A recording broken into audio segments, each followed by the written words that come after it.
Hey everybody, what is going on? I hope you guys are all doing well, and welcome to another tutorial video. In this video, I'm going to be explaining to you guys how you can add a product on WooCommerce for WordPress, so let's get right into it.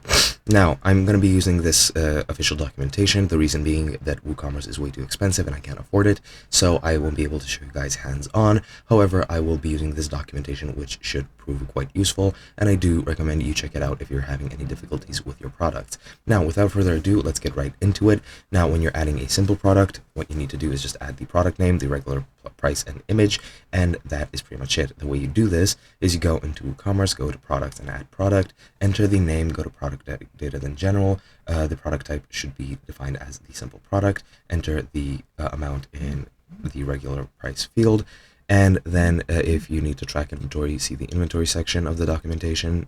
So I do recommend you check it out.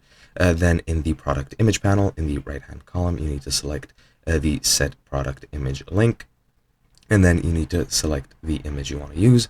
Then click the publish button in the publish panel, and then click the view product link at the top to view the newly created product. And that should be pretty much it. Now, this is what that screen looks like.